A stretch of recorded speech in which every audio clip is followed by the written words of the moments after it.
Welcome to Et Al., a podcast from Baylor University Press, where we interview authors and publishing experts to bring you the best scholarship in the fields of scriptural, historical, and theological studies, as well as the world of academic publishing.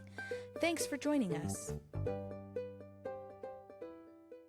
Welcome, everyone, to Et Al., a podcast of Baylor University Press. I'm Anna Kate, and we are at the American Academy of Religion and Society of Biblical Literature annual meetings in Boston, Massachusetts. I'm joined today by Steve Hoskins. We are here to talk about his book, The Wesleyan Theological Heritage, Past, Present, and Future. Steve is the professor of church history at Trevecca Nazarene University in Nashville, Tennessee. He's the president of the Wesleyan Historical Society and has served as the promotional secretary for the Wesleyan Theological Society since 2012. Welcome, Steve. Thank you for having me. I really appreciate the chance to get to visit and to talk about the book and and in this setting, this is really cool. Isn't I've never done anything like this. Yes, yeah. We're just so glad to have you and to have your work, this book. And Thank you. This book is edited by you, Yep. Dr. Jason Vickers, Laura Dahl, and you guys worked on this project together. It's a compilation of articles on, just as the title suggests, Wesleyan Heritage. Right. And so I wonder if you would give us a peek behind the curtain. Okay. What is it that inspired the writing of this book? Well, it's interesting. I'm a historian by trade and training, which means I work with two things, time and dead people. I don't know if you know this or not, but the dead are much easier to work with than the living. I figured. Okay, good. Well, and they have such little left to prove. But the society turned 60 years old last year. Wow. So it started in 65. And for our 50th, we had done a history. And it was me, Barry Callan, Bill Costleby, Jennifer Woodruff Tate, some historians. We each kind of took 10 years, wrote about it. And so we thought, what are we going to do for the 60th? And we thought about, well, we could reissue it or whatever. And I said, no. I said, we've got the Wesleyan Theological Journal. We've published a journal since the beginning of the society. Literally the first year they were out, they are publishing a journal. And it has all of this great work. I said, let's publish a 60th anniversary greatest hits. Fortunately, Jason, Dr. Vickers, was my student 30 years ago. I love it. Yeah, well, he loves it most days. And we were talking about this idea, and he said, yeah, let's do it. And he was moving to Baylor. Oh, wow. Yeah. Okay. And so when he went to Baylor, he pushed it to Dave Nelson and to the press, and they liked the idea. And so then we had to go back 60 years of these articles. And what's really cool about it and yet daunting is these were our teachers or the teachers of our teachers. So we all know each other. So leaving someone out of the greatest hits was really, really interesting, and you only have so much space. So anyway, we went through Jason, Laura Dahl. She's a PhD candidate at Calvin. She was Jason's student at Asbury. She works with Jason on the journal. And so we just started going through the old journals. We picked out what we thought were the best articles, and we had 65. Wow. We had about 8 volumes worth of these things, and we were like, no. So we went back through. We did a honorable mention list, and so many people are on that. But we went and we found what we thought were the best 18 articles out of the 60 years of the journal. Interestingly, how do we put them together? Is it timeline? Well, we came up with this sort of little, schema, and we'll do all the stuff on history because we've got a lot of really good historians, but their work covers early Methodism, American Methodism, modern denominations, and then there's just this broad swath of theology. And it's Bible, it's systematics, it's philosophical theology. So we kind of divided it into those two different groups, and then we edited them.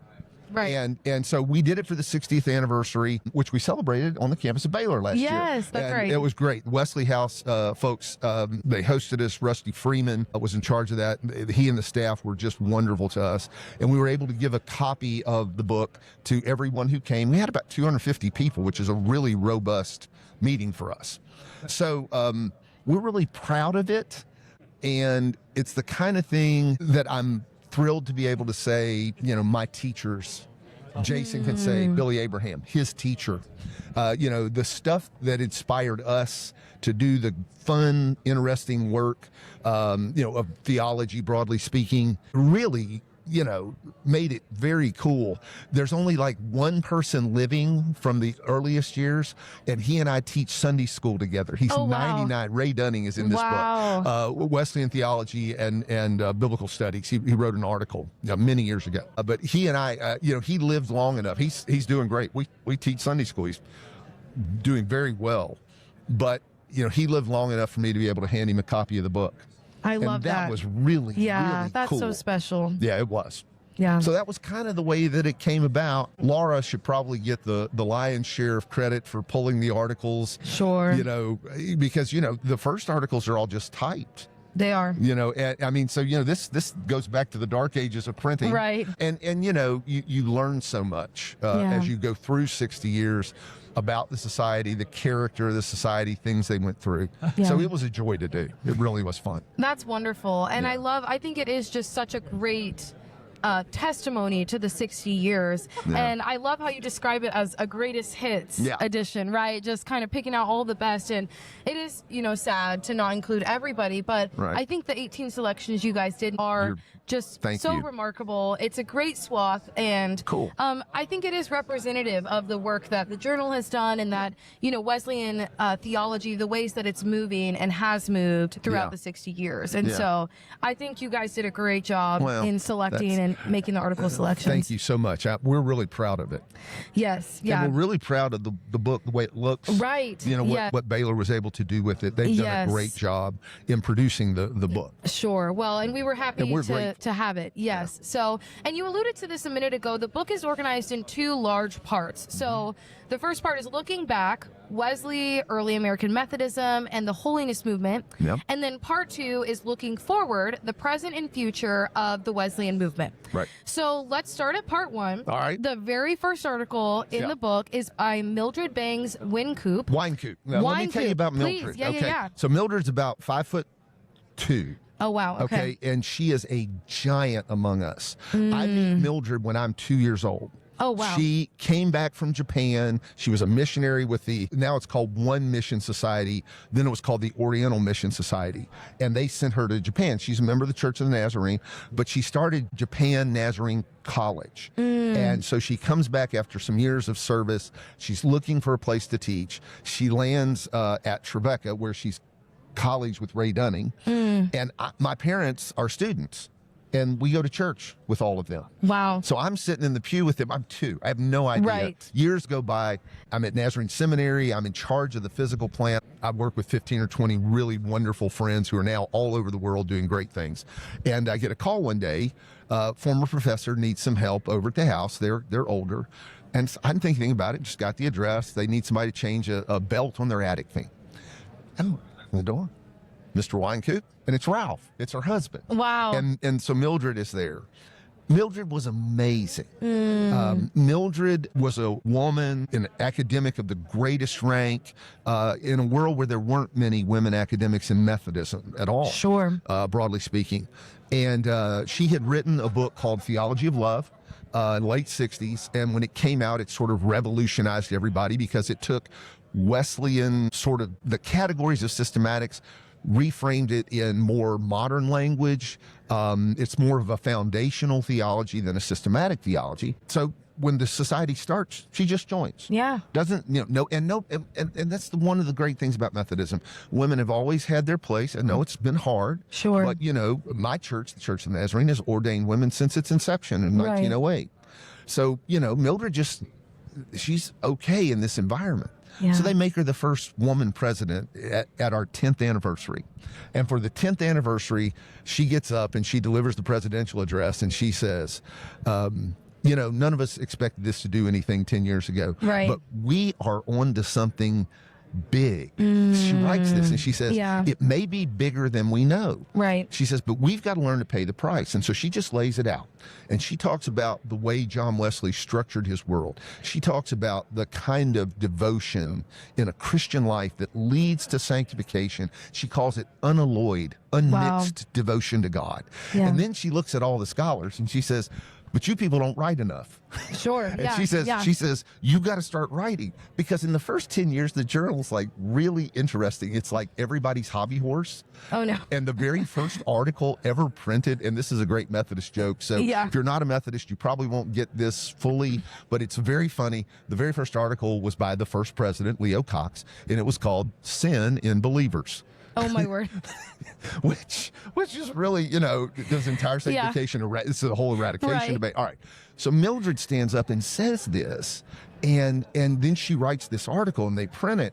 And like, I heard it the first time when I was 18. I was in a freshman class. We all quote it again and again, because she says the way forward, right, is for us to engage as Methodists and Wesleyans in the world in the way that there's a preferential option for the poor, that we speak out when we see evil and wrong, that we do orthodox theology, and we make sure that our confession and our witness for Christ is as clear as a bell. And then we've got to, and she would look at the preachers and she would say, preach, preach, preach. And she would look at the scholars and say, right, right, right. Right. And so Mildred, you know, kind of kicks this off, and all of a sudden the journal blooms. And some of the teachers of my teachers, okay, people they had studied with at Duke, or at Emory, or Drew back in the day, people like Frank Baker, who some people will know, they start paying attention. And it's just like this really cool thing happens. About 20 years in, they start inviting their old teachers who are retiring, have nothing to do, so they invite them to come speak. And then they put their essays in the journal. Yeah. And so you've got an Albert Outler, you've got a Ted Runyon, you've got a Jeffrey Wainwright, you know, and it's just this really great thing that Mildred does. But she's so prescient. She says, is John Wesley your mentor, or is he your guru? Are you going to be slavish about it? Or are you going to share the good news and inspire people to live, you know, at their core with that unalloyed Methodist sense of devotion to God? That was the first essay. Yes. And I kind of wanted to use it to introduce the whole volume. So we just put it first in the list.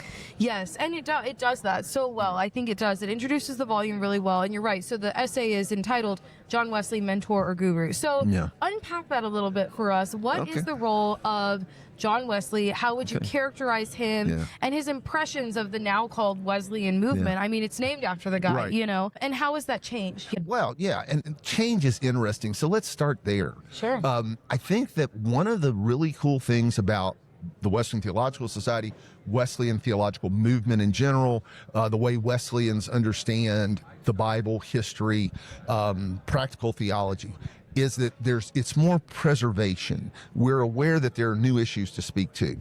We're aware that, you know, there need to be consistent reminders about the Wesleyan understanding of grace. You know, that there is an order of salvation. God is at work in everyone's life, loving them, drawing them to Him. You know, there's convicting grace, there's saving grace, there's sanctifying grace. And Mildred just sort of lays that out. Yeah.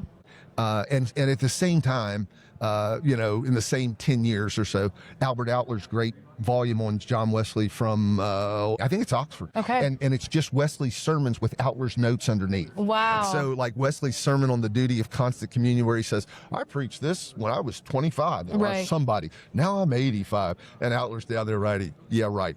And, you know, it's but what happens is that people begin to study and comb through Wesley. You know, Outler and Frank Baker talked about stages of Wesleyan studies, and they said, we've almost reached the stage of maturity where we can begin to comb through Wesley.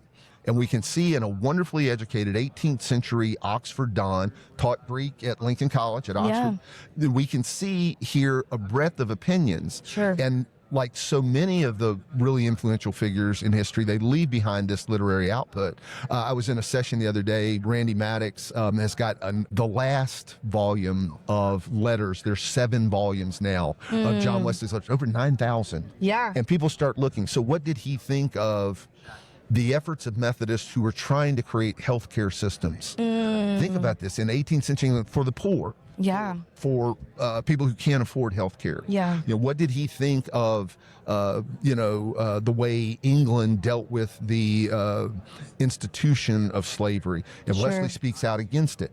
Well, people find in that not just inspiration for doing theology, but they find the kinds of quotes that provide the meat for solid critical thinking. Yeah. And and so when you see that, Wesley's not, and maybe this is, everybody kind of says this with like they go, oh. Right. But Wesley's not a systematic theologian. Yeah. Okay, he's a fabulous organizer.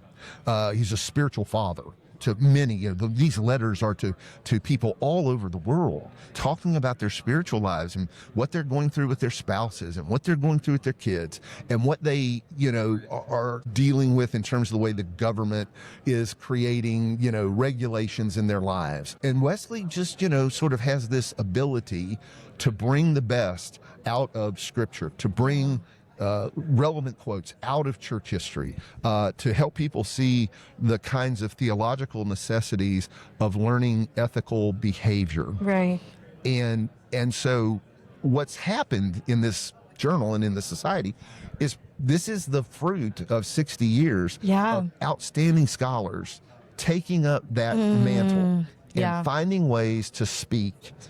For Mildred, it's the whole question of who do we follow? Yeah. And that's a great question. For Dr. Bassett, who I mentioned earlier, Paul Bassett, my church history teacher, who studied with Frank Baker, Dr. Bassett's essay on the fundamentalist leavening of the holiness movement is both about how do we deal with fundamentalist interpretations of the Bible, but also how do we respond as authentic Wesleyans to fundamentalist cultures. Sure. And it is genius because it's filled. And Dr. Bassett notoriously, he once wrote a 15-page paper with 181 footnotes. Oh, good. Yeah. So it's filled with all these quotes from Wesley. Right. Well, that's who trained us. Yeah. And that's how we learned to do our work. And so one of the things that I think is really cool about, if you look at this whole group of essays, is you see really excellent scholars. They're in dialogue with Wesley, but they're also in dialogue with the great thinkers. They're also in dialogue with Scripture, and they're also in dialogue with the realities of the Christian life as we've encountered it. And it has, I'm 62. Sure. And I've, no one had been on the moon whenever I can remember being 6, looking at my grandmother as we were watching this. Right. And my grandmother's almost 80, and her eyes are, Yes. But we've lived through the civil rights movement, we've lived through some, and, today, it's difficult, but I think there is a faithful witness that is called Methodism, that is Wesleyan, and it's not just its words and its quotes, but in its instincts and in its moral virtues. Right. And you see this all over these essays. Yeah. So I think you're right. And I think it does hint at that foundationalism that you're saying, that the intuition and the instinct of Wesleyanism, of Methodism, that there is this, instinct. And you said this a little bit earlier, but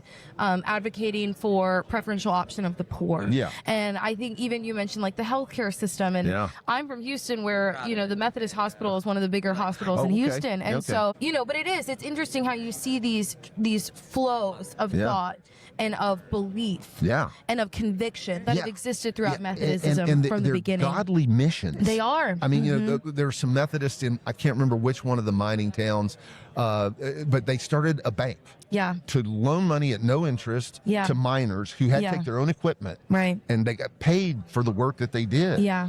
And, this for them was a godly expression of their faith. They were helping their neighbor, and they were so inspired. Yeah. Wesley is this tireless person. For sure. He's 5'4". He's tinier. Mildred's just a little bit tinier. Yeah. He may weigh 130 pounds.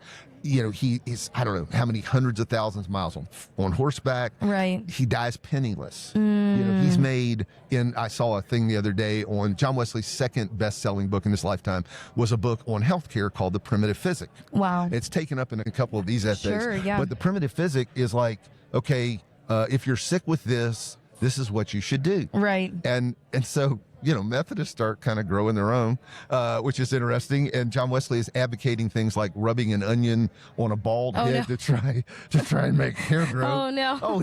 Anna Kate, it's fabulous. And is that why you have such good hair? Yeah. Well, thank you so much. Yes, I appreciate that. And at 62, you can't. So many of my friends don't. Well, but there's this really sort of fascinating thing that's going on in Wesley, where it's just selflessness. Yeah. He's preaching up until the month that he dies, and he dies at 88. Yeah. But he's always on the go. Yeah. And this is kind of what's behind the way even Mildred framed it. Right.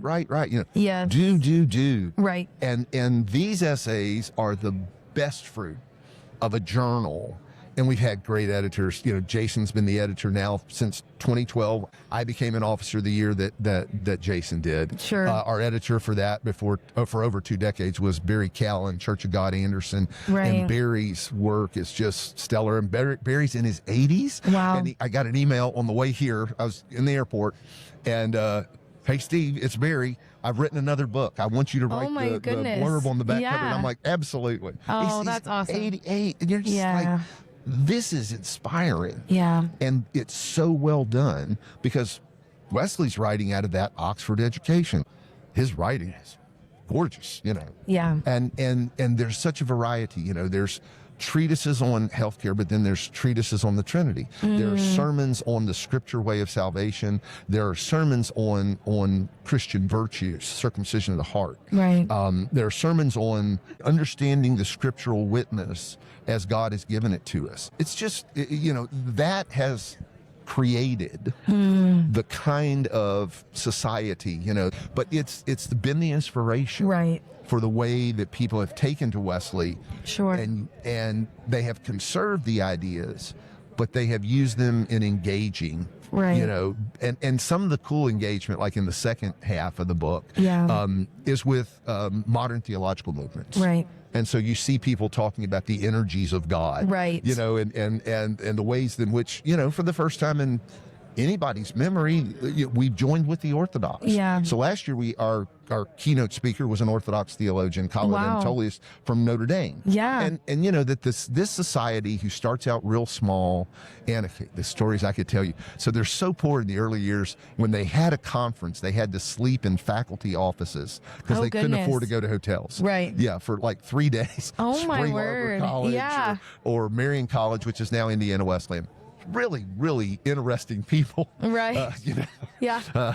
And they would have the colleges would provide meals, and they would have a grand banquet, and they'd charge people $1.25. Oh no. Yeah, the grand banquet of the society. I love it. Oh yeah. Yeah. And they had that great sense that John Wesley, Methodist theology, Methodist, our churches, our message, message of grace, message of hope, message of holy living. It's necessary. It is. In Yeah. the world.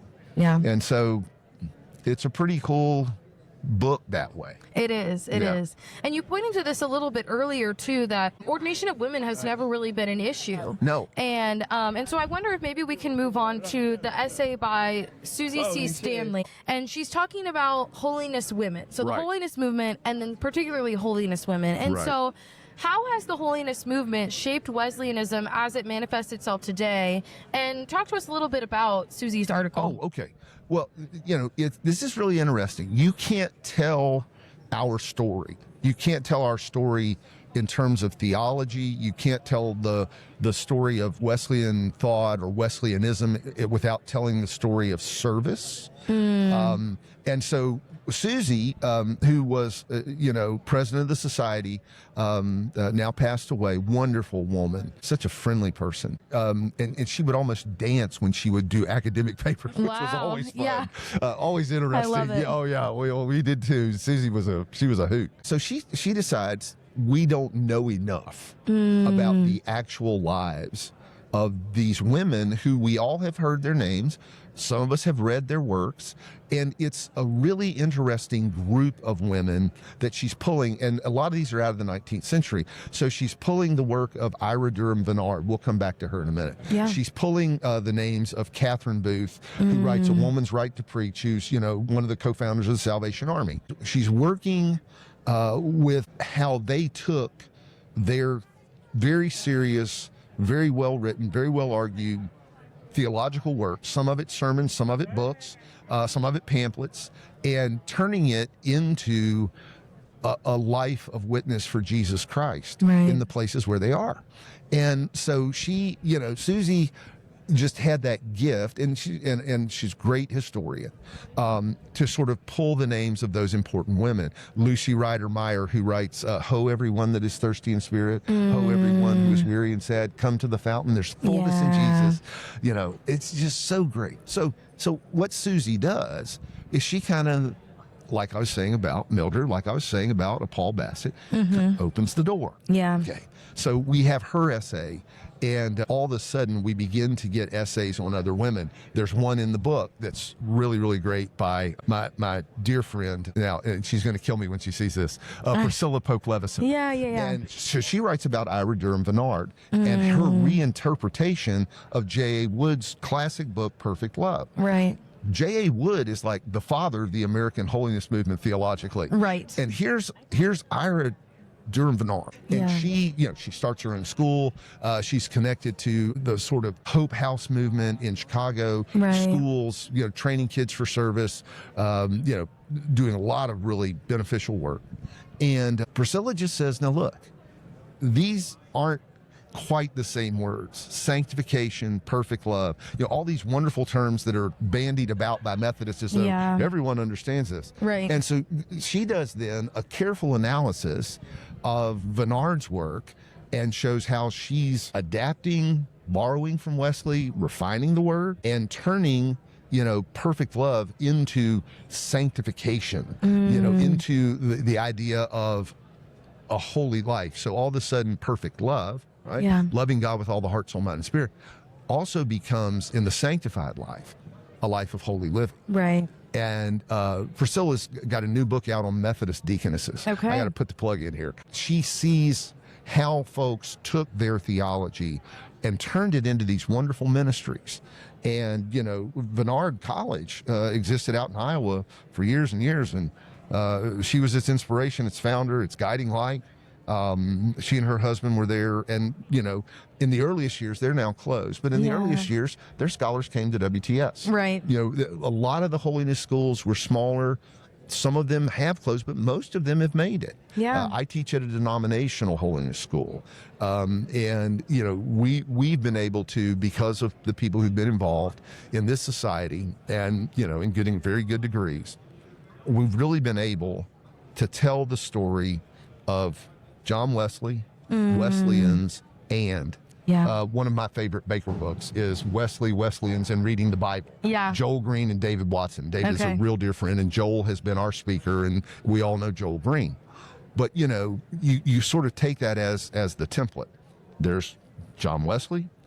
Here's how Wesleyans have lived it, and here's how it applies to the important theological categories. Systematic theology, history, theology. But these days for us, it's theology, culture, and the arts. Right.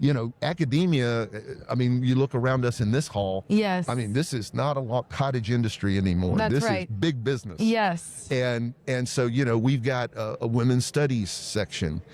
We've got all sorts of people doing great work in a lot of places. We've got an interfaith and ecumenical section. Right. And all of that shows up, but it's fascinating to me how consistent our scholars have been. These essays really show it. Yeah. With engaging Wesley. Right. Understanding what a Wesleyan Methodist is. Right. And then, how do we tell the real stories? Because some of them are tough stories. That's right.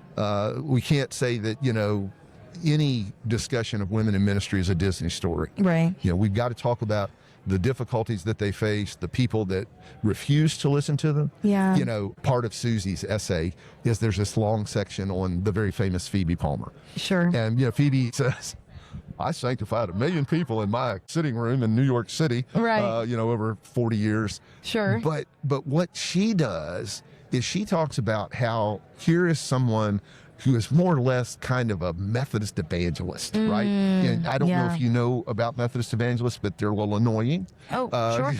And they can. I'll take your word for it. Okay, well, trust me on this. But Phoebe is doing this work of saying, okay, God can be real in your life. God can make a sudden change in you. God can cleanse you from sin. God can empower you to live a holy life. And she's doing it in the afternoons on Tuesday. Yeah. Okay. Yeah. In New York City. Right. In the 1800s. Yes. Okay. Well, and then all of a sudden, she gets a little pushback. Not everybody, not all the Methodist bishops were happy. Not everybody thought a woman should be leading these meetings. So she just starts writing books. Yeah. And they're still wonderfully praised and highly criticized. I mean, we still debate, does one, sanctified instantaneously, or is it growth in grace, or is it, John Wesley says, quibbling over a word, which I'm with Wesley on this one. Sure. But she talks about how Phoebe then does this work, becomes an international evangelist. She's there at the first meeting of the National Camp Meeting Association for the Promotion of Holiness in 1867. Wow. And she's going to Great Britain to preach, and she preaches in Canada. And then you look at the rest of her autobiography, and so here's somebody who's an evangelist. Right. Then they're a theologian. Yeah. Well, then she starts this mission for women in downtown New York City. All of a sudden you see, oh my goodness, this is mission. Yeah. This is making a real difference in the lives of people who need the hope and help of God, as we understand it to be our responsibility as Methodists. Yeah. And that is Randy Maddox's essay in this book, Responsible Grace. So you see how all that works together. Now, Mildred Wynkoop was Randy's teacher. I mean, all these, it's kind of a pretty, straight family tree. Yes. But that essay's in there a year before his book now, which has been out 30 years. It's the classic contemporary presentation of John Wesley's thought. Same thing with Ken Collins' work on John Wesley. But you look at the way those women lived, and you see the clear inspiration for Methodist Wesleyan leadership. Yeah. And it's clear that they're leaders who can teach women, and it's clear that they're leaders who can teach men. Yeah. And inspire a whole generation. And so I love the fact that we got to put Susie's essay in there, because it was kind of stunning. It's not granular detail, but like she pulled stuff out of records and stuff out of newspapers from the 19th century. Sure. So it was a great essay. Yeah. It was wonderful. And I think you're right that it is all, pointing towards this leadership over both men and women. Yep. And the fact that, I like how you say what she couldn't do in her parlor, she took to writing in books. And so, and then she took it out in the streets and started a mission. And, that's Wesley's organizational genius turned into fashionable New York City living. Yeah. I mean, almost Madison Avenue living, middle and late 19th century New York. Yeah. I love it. Yeah. Well, let's move on to part 2. Okay. So part 2 is looking at the present and the future of the Wesleyan tradition. And so there's an article by Howard A. Snyder, which is called The Babylonian Captivity of the Wesleyan Theology. And it's preceded by an article called The End of Wesleyan Theology. And so I wonder if you would talk to us about this so-called captivity, and then the seeming death or end and then rebirth of the Wesleyan movement. Well, so this is part of what makes our society, for lack of another way of saying it, fun. For sure. These are creative scholars. They're all well trained. Howard is a Free Methodist. Howard's still alive. He just published a 900-page magnum opus last year. God. Yeah, I mean these are productive people. Yes, and Howard's sense of Babylonian captivity. It's nuanced, but there's this captivity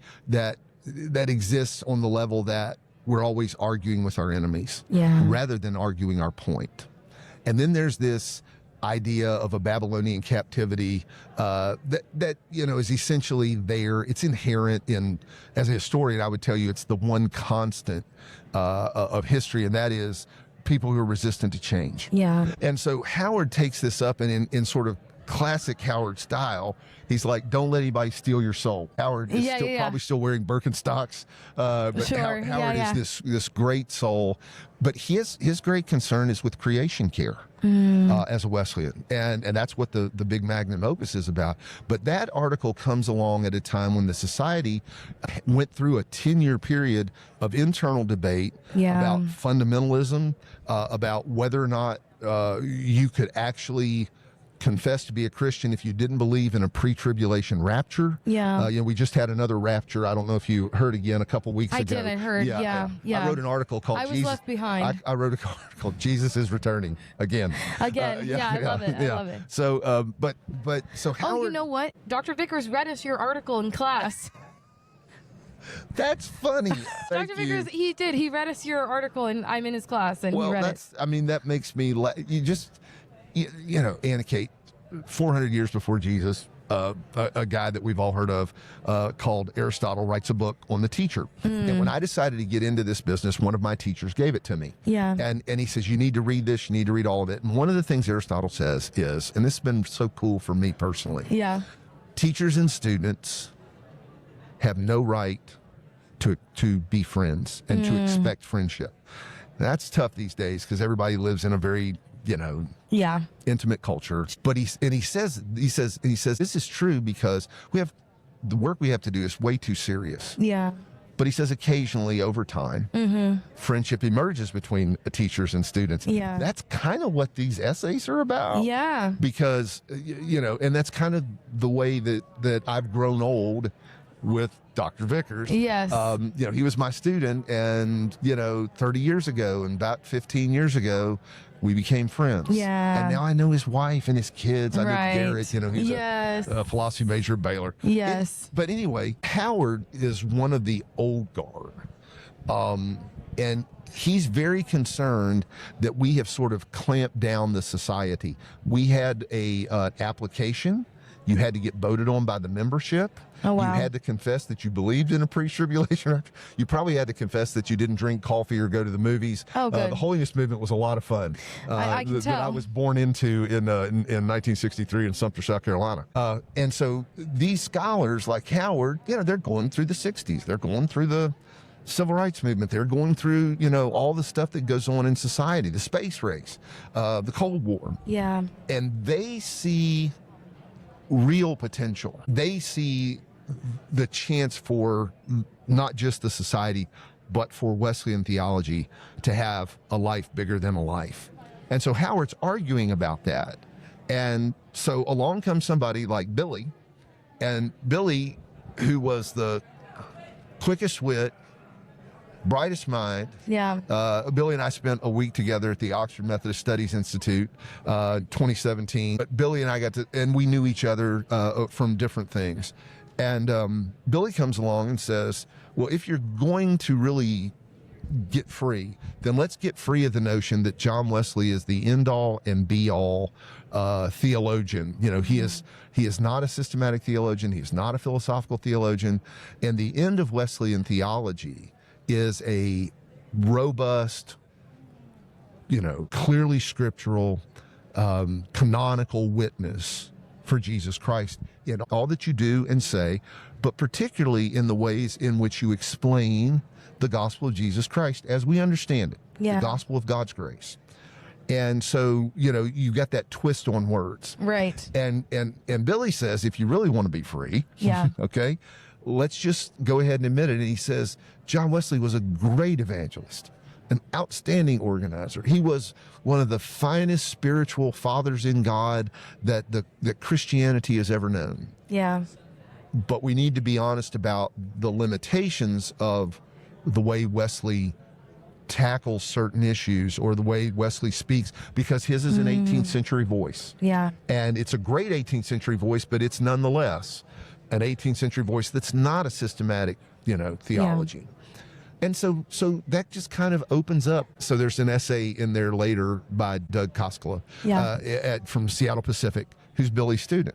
And it's on God and the divine energies and knowing God. And it's a very contemporary understanding of the way Orthodox Christian theology understands the way God is at work in the universe and in the divine ways of making God self-known. And, you know, he doesn't have to, you know, only quote Wesley. Yeah. You know, he's free to use Wesley and to use the greatest minds and to do his own creative work. Yeah. And that's kind of that dynamic. And it's really good that you picked up on it between Billy's article, which is on purpose, you know, the first one, because we're kind of making a little joke there, inside joke. And then Howard's article. Yeah. Because they really do complement each other. They do. In ways. Yeah. So it's very cool. For sure. Well, we don't want to give it all away. Okay. I hope people will pick up this book and read it and just really engage with the articles. And so as a final question, I wonder if you would point us to your favorite article in the book. Well, now that, I have to be careful.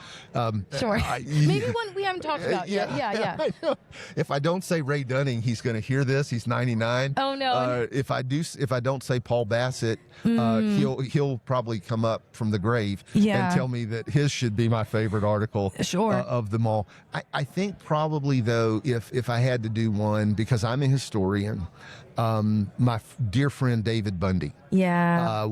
Asbury grad. He was there at Fishnet, you know, when they started the Christian rock and roll. So he's like in on that. I love it. As a young person. You know, he and Billy were students together at Asbury. Yeah. And so David has these just almost all of his articles are seminal articles. David's right now, here's somebody in their 70s. He's in France. Yeah. He's studying French holiness movements that no one's ever heard of in little villages, you know, not known to the outside world, but they have pastors who know Wesley and who preach sanctification. And and they do revivals. So anyway, David writes this article, and I picked this one straight out on the historiography of the holiness movement. Yeah.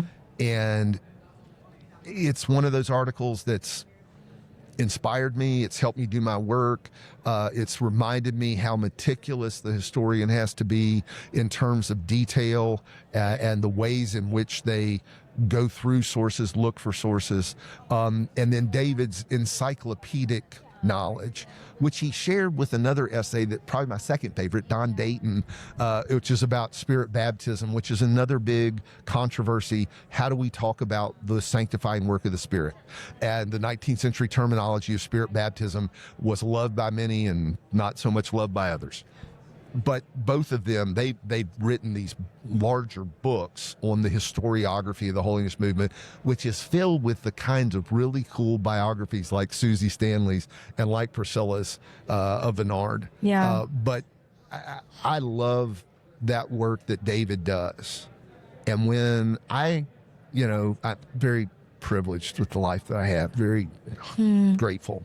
But when I do my work, I remember that article. I remember the way it's written, and I remember the kinds of responsibility we have to have as scholars to our God, to our foremothers and forefathers, but also to our tradition. Yeah. And it reminds me that even in Wesleyan circles, we've got Methodist, big M, small M traditions. We've got Salvationists, Salvation Army folks. We've got holiness folks like the people that I'm a part of. That's just like one of the coolest history articles I know. Yeah. So that'd be my favorite. I love That's a historian nerd's answer to a really cool question. Yes, it's amazing. Well, thank you so much for your time, for being here, and thank you for your work on the book. Yeah, the Wesleyan Theological Heritage, we're really proud of it, and I think you'll find it edifying and really, really interesting, and it's a great piece of printed work. It is. So thanks to Baylor. Thank you for this. Thank you. Yeah, it's been wonderful. Yeah. And to those of you who are listening or tuning in online, we hope that you would check out the Wesleyan Theological Heritage. You can purchase it at baylorpress.com. Steve Hoskins, thank you so much. Thank you, Anna. Yeah, have a good one. All right. Thank you for listening to Et Al., a podcast from Baylor University Press. We hope you've enjoyed today's episode. Make sure to like, comment, and subscribe to keep up with the latest from Et Al.